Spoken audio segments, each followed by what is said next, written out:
안녕하세요. 몽이스입니다. 새학기 적응을 위한 교사의 노력, 그 영상 이후에 이제 그 뒤에 또 우리 아이들과 어떻게 하면 더 좋은 우리 아이들에게 더 정말 최고의 선생님이 될 수 있는지 이 부분에 대해서 이야기 나눠보려고 또 영상으로 찾아왔습니다. 우리 반으로 배정된 아이들, 그 아이들의 한 명 한 명의 장점, 예쁜 점을 찾아서 아이를 먼저 예뻐하는 선생님 되시라고 말씀을 드렸거든요.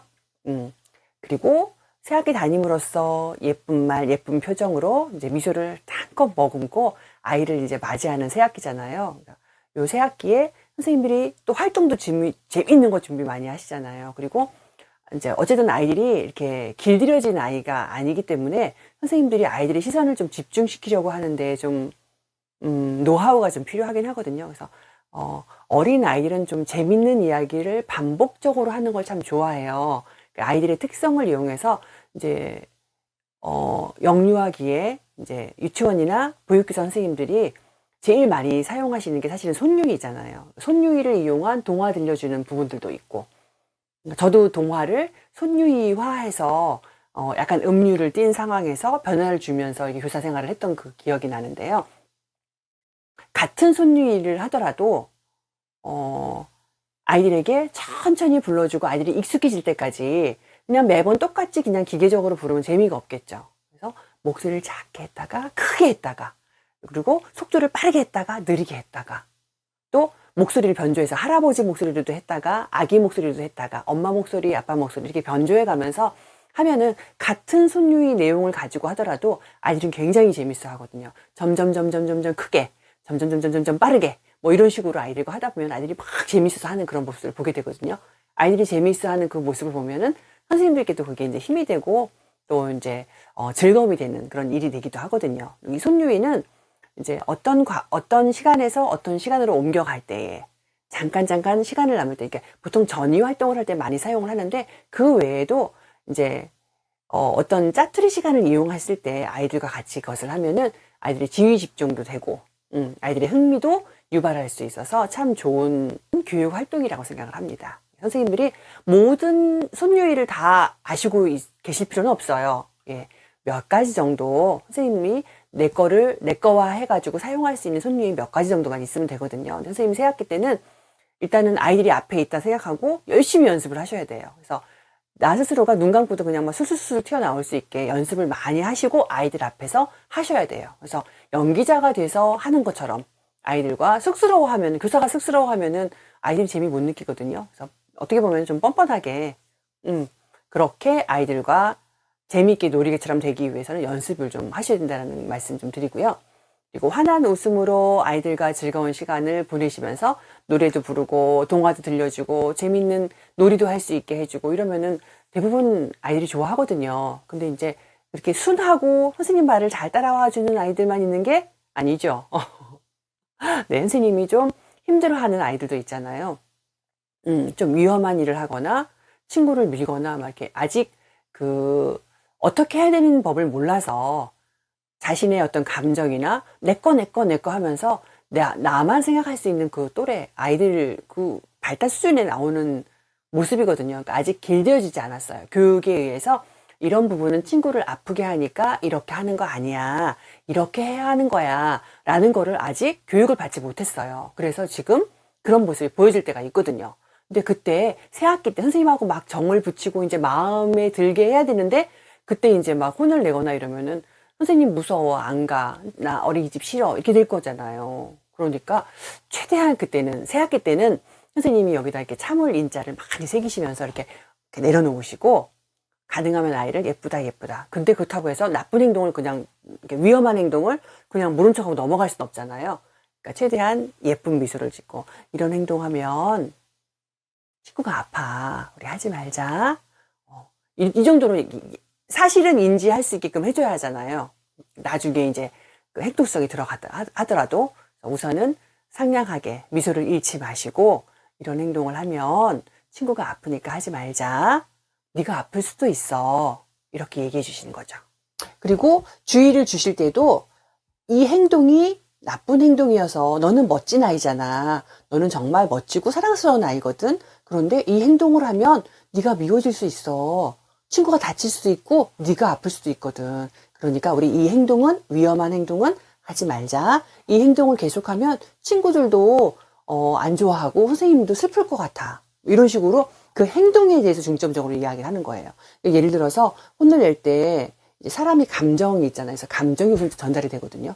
아이에게 그 행동에 대해서 나쁜 행동을 했기 때문에 위험한 행동을 했기 때문에 선생님이 막 주의를 줬는데 아이는 혼이 났다고 생각하면 그 감정이 선생님은 날 미워해 라고 여기서 인식이 되거든요. 그래서 아이에게 그 위험한 상황을 주의를 주고 이야기할 때 가능하면 네 그 행동이 선생님을 슬프게 했어. 넌 너무 사랑스러운 아이인데 선생님은 네가 더 사랑스러운 아이가 되고 더 잘 자라라고 도와주는 사람이야. 그래서 선생님이 이야기해 준 거야. 너는 혼이 난 게 아니야 라는 거를 암시적으로 아이한테 이야기를 해줘야 돼요. 선생님은 너를 사랑한단다. 그런데 사랑하는 너를 위해서 이렇게 이야기해 준 거야 라고 도와주는 사람이야 라는 이야기를 해주셔야 돼요. 가능하면 그 아이가 문제가 되는 게 그런 행동을 반복적으로 사실은 해요. 그리고 가능하면 집에 가기 전에 귀가 시간 전에 이렇게 좀 주의를 주거나 혼을 내면은 아이는 그 감정을 가지고 집으로 가게 되거든요. 그래서 가능하면 시간이 많이 남았을 때 그러니까 오전 중에 낮잠 시간 전에 점심 먹고 난 이후 그쯤에 이제 주의를 주고 그리고 집에 가기 직전에는 그걸 잊어버리고 아이가 이제 긍정적인 감정을 가지고 갈 수 있도록 그리고 혼을 내거나 주의를 주었을 때는 꼭 마지막에는 아이에게 안아주면서 이렇게 보듬어 주셔야 돼요. 그래서 너의 그 행동이 선생님을 슬프게 했고 친구를 위험하게 했지만 선생님은 널 사랑해. 네가 더 멋진 아이로 자라기를 바란단다. 이러면서 이렇게 안아주시는 거예요. 그렇게 하시면 좀 괜찮습니다. 네. 그래서 이제 조금 이렇게 적응 기간이 끝난 이후에 이렇게 행동수정 같은 게 들어가면서 주의를 주고 이럴 때는 꼭 뒷마무리를 그렇게 하셔서 선생님은 널 사랑한다라는 거를 그 감정을 아이가 의심하지 않도록 이야기해 주시면 좋겠어요. 그리고 선생님이 아이들이 일단 등원하면 이제 반 전체 아이들을 돌봐야 되기 때문에 보통 뭐 이제 그룹별로 아니면 반 전체로 상대를 하게 되잖아요. 그런데 1대1의 교류도 굉장히 중요해요. 1대1 눈맞춤. 이제 언제 하냐면요. 일단 등원할 때, 또 귀가할 때. 이때는 한 명씩 귀가를 시키고 한 명씩 등원 맞이를 하잖아요. 그러니까 바쁜 일과 속에서 매번 한 명 한 명 눈맞춤하는 건 참 쉽지 않아요. 그러니까 아침에 딱 등원해서 오면 와 우리 친구 왔네. 선생님이 기다렸어. 너 빨리 오기를 선생님 기다렸단 말이야. 이러면서 아이에게 귓속말도 괜찮고요. 눈을 보면서 잠깐 몇 마디만 하는 거예요. 그러니까 아이 옷 정리 이렇게 옷 벗겨주고 가방 정리하잖아요. 그때 아이 눈 잠깐 보면서 말하면서 그 행동을 하는 거예요. 그리고 한번 안아주는 것도 좋고요. 그리고 또 이제 화장실을 간다든지 이럴 때도 이렇게 그런 표현을 할 수 있거든요. 그리고 밥을 다 급식 시간에도 밥을 먹고 나서 마지막 뒷정리 같은 거 선생님이 해주시잖아요. 그거 1대1로 해주셔야 되는 거니까 1대1로 하면서 아이와 눈을 마주치고 이쁜 누구 밥 잘 먹었어요? 더 씩씩하게 크겠네? 멋져 이러면서 이렇게 한 번씩 이야기해 주는 거죠. 그래서 이렇게 하루에 한두 번, 세 번이어도 괜찮고 지나가다가 윙크 한 번 하는 것도 괜찮고요. 이렇게 엄지척 해주는 거 있죠. 이것도 되게 좋아하고요. 지나가다 사랑이 총 쏘는 거 있잖아요. 뿅 쏘는 거. 이런 것도 아이하고 잠깐 눈 마주쳤을 때 그렇게 신호를 보내는 거예요. 그럼 우리 아이들은 우리 친구들이 여러 명 있는데 우리 친구들 중에서 나를 제일 좋아해. 이렇게 생각하게 하는 거예요. 선생님은 한 명 다 사랑하시잖아요. 그런데 그 아이들도 선생님이 날 제일 사랑해. 라고 느끼게 해주는 거죠. 그러면은 우리 선생님이 최고인 선생님인데 우리 아이가 어린이집 오는 게 얼마나 발걸음이 가볍겠어요. 우리 예쁜 선생님, 우리 사랑하는 선생님 빨리 보러 가야지 이러면서 어린이집 간다라고 하거든요. 그러니까 선생님들 중에는 나이가 많으신 선생님도 있고 저처럼 그리고 뭐 뚱뚱한 선생님도 있고 그러니까 보통의 눈으로 봤을 때는 이쁘지 않은 사람도 아이들한테는 우리 선생님이 최고로 예뻐 되는 거거든요. 왜? 날 사랑하는 사람이니까. 아이들을 많이 사랑하고 그 표현도 많이 하는 우리 선생님들 되세요. 유난히 아이들에게 인기 많은 선생님들 계시죠. 유난히 아이들이 선생님을 막 좋아하는 그런 반이 있어요. 노하우가 있답니다. 네, 선생님들마다 그 나름의 노하우가 있는데 사실은 진심을 담아서 사랑하고 아이를 예뻐하는데 어떤 아이가 우리 선생님을 안 좋아하겠어요. 그쵸? 이게 인지상정이잖아요. 선생님이 진심을 담아서 아이를 사랑하고 사랑한다고 표현도 많이 해주고 그리고 그 아이를 위해서 힘든 일도 불사하고 하실 때 우리 아이들은 우리 선생님 마음을 읽거든요.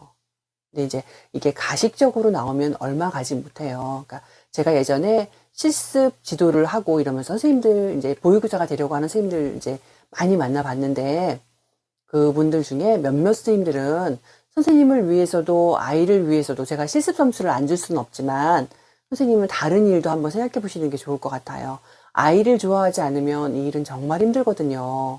라고 말씀드린 분들도 계셨어요. 근데 그분들이 지금 보육교사를 하고 계실지 아니면 다른 일을 하실지 그건 잘 모르겠어요. 하지만 정말 아이를 사랑하는 분들이 그 아이의 예쁜 모습, 성장해 나아가고 발달해 가는 그 모습을 보면서 아이를 도와주는 게 힘이 나는 선생님들. 근데 그 선생님들도 매일매일 하는 일이지만 너무 지치고 힘들 때도 있어요. 그런데 아이를 사랑하는 마음이 없다면, 아이의 웃음 속에서 기쁨을 찾지 못한다면 그 일이 얼마나 힘들겠어요. 정말 힘든 일이죠. 우리 보육교사는. 그렇지만 이제 지금 새 학기에도 아이들을 내 편으로 만들어서 우리 선생님이 최고야! 라는 소리 들으시는 우리 선생님들 다 되셨으면 좋겠습니다. 우리 선생님들 모두 힘내세요. 화이팅입니다. 감사합니다.